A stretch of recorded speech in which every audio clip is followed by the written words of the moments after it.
बिस्मिल्लाहिर्रहमानिर्रहीम। अस्सलाम वालेकुम। कैसे हैं आप सब लोग? उम्मीद है खैर आफ़ियत से होंगे। आज मैं बना रही हूँ मटन बोंग, जो कि बहुत ही मज़ेदार बनती है। मैंने इसको बनाने के लिए मटन की एक दस्ती ली है। इसको बीफ से भी बना सकते हैं, कोई भी नली वाला गोश्त ले लें, बहुत ही मज़ेदार बनती है। इसको बनाने के लिए एक खुला सा देगचा ले लेंगे और इसमें मीट को डाल देंगे और साथ ही इसमें इतना पानी डालेंगे कि इसकी यखनी तैयार हो जाए और प्लस ये गल जाए। मैं थोड़ा सा ज़्यादा पानी इस्तेमाल कर रही हूँ क्योंकि मुझे किसी मकसद के लिए ज़्यादा यखनी चाहिए। आपने इतना पानी डालना है कि इसकी अच्छी सी यखनी बन जाए जितना शोरबा आपको रिक्वायर्ड है, ठीक है। प्लस इसको गलाने के लिए बहुत ही ज़बरदस्त यखनी तैयार होती है इस तरह से। 2 टेबलस्पून इसमें मैं नमक के शामिल करूँगी।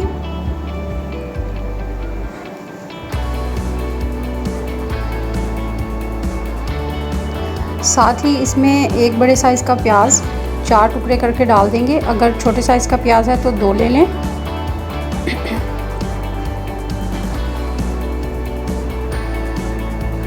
बारह से 15 जवे लहसुन के,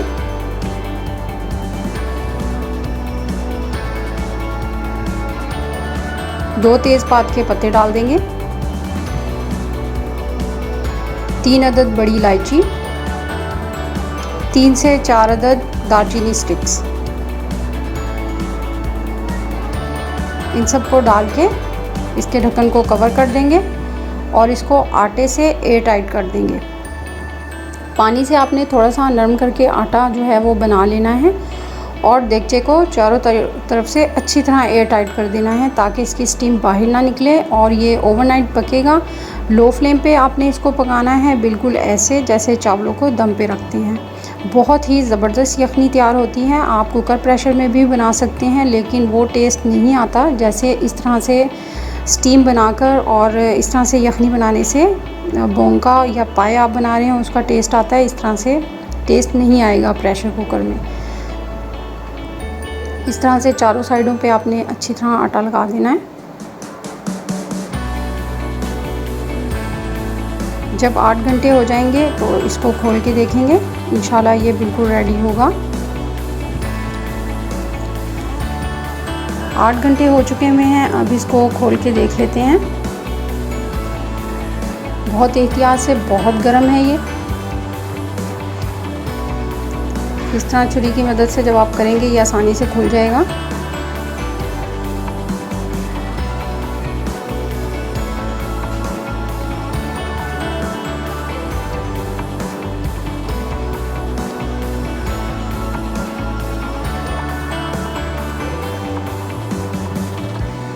बहुत ही ज़बरदस्त यखनी जो है वो तैयार है और देख लेते हैं गोश्त हमारा गल गया है या नहीं।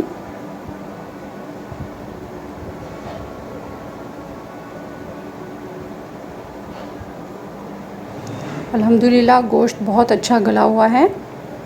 अब हड्डियों को गोश्त से अलग कर लेंगे और यखनी को अलग कर लेंगे। फिर एक बर्तन ले लेंगे और उसमें इसकी जो है इसका मसाला तैयार करेंगे। सबसे पहले हस्बे ज़रूरत ऑयल डालेंगे। थोड़ा ऑयल इस्तेमाल करेंगे क्योंकि जो मीट है उसमें थोड़ी बहुत चर्बी भी होती है और उसने भी जो है ऑयल छोड़ा हुआ होता है। इसको थोड़ा सा गर्म करेंगे, फिर हम इसमें एक प्याज का पेस्ट बना के डालेंगे।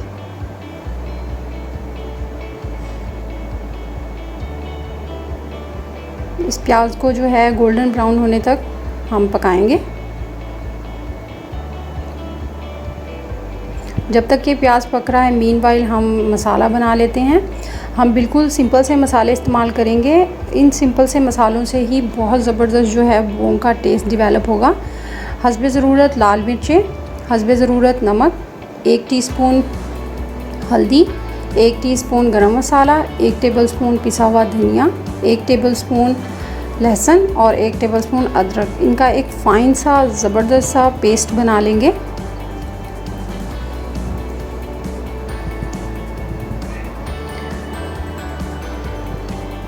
ये प्याज अच्छा सा पक रहा है।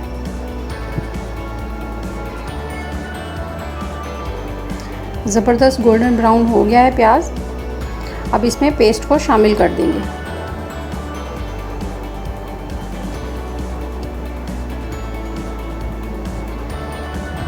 साथ ही थोड़ा सा पानी डालेंगे और इसको मिक्स करके तकरीबन 2 मिनट के लिए इसकी अच्छी सी भुनाई करेंगे।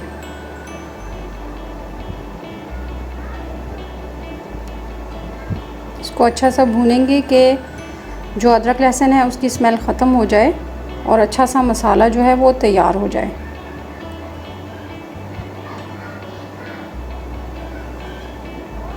ये ज़बरदस्त मसाला तैयार है और मसाले ने जो है ऑयल को छोड़ दिया हुआ है। अब हम इसमें मीट को शामिल कर देंगे।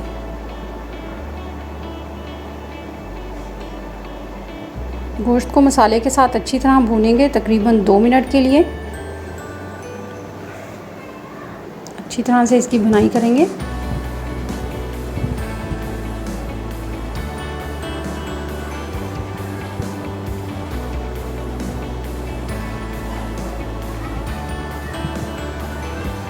ये अच्छे से जो है वो मीट भून रहा है मसाले के साथ। अब इसमें पानी शामिल कर देंगे। इतनी यखनी डालेंगे जितना आपको शोरबा रिक्वायर्ड है और इसको मिक्स कर लेंगे। इसको आप 10 मिनट तक पकाएंगे, ज़्यादा नहीं पकाना क्योंकि यखनी ऑलरेडी पकी हुई है और मीट भी इसी का है, इसी में पका हुआ है, तो ज़्यादा इसको पकाने की ज़रूरत नहीं है। 10 मिनट के लिए पकाएं। अगर आपको थिक शोरबा रिक्वायर्ड है तो आप इसमें कॉर्नफ्लोर जो हम सूप में इस्तेमाल करते हैं वो 1 टेबलस्पून लेके उसमें थोड़ा सा पानी ऐड करके इसमें शामिल कर दें तो ये थिक ग्रेवी में कन्वर्ट हो जाएगा। अदरवाइज़ नहीं पसंद तो ऐसे ही रहने दें, ये ऐसे भी बहुत मज़े की लगती है। तो एंड में थोड़ी देर पकने से पहले हम इसमें जो है ये हड्डियों की मिक हमने निकाली थी इसको शामिल कर देंगे। बहुत ही ज़बरदस्त टेस्ट आता है इससे।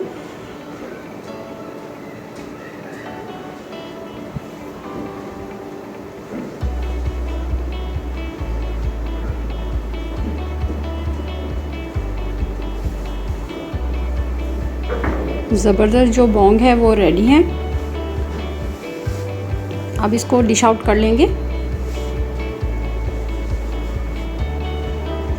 ज़बरदस्त जो है वो बोंग तैयार है। अगर आप मेरे चैनल पे नए हैं तो चैनल को सब्सक्राइब कर दें और वीडियो पसंद आई है तो इसको लाइक कर दें और दुआ में याद रखें। अल्लाह हाफ़िज़।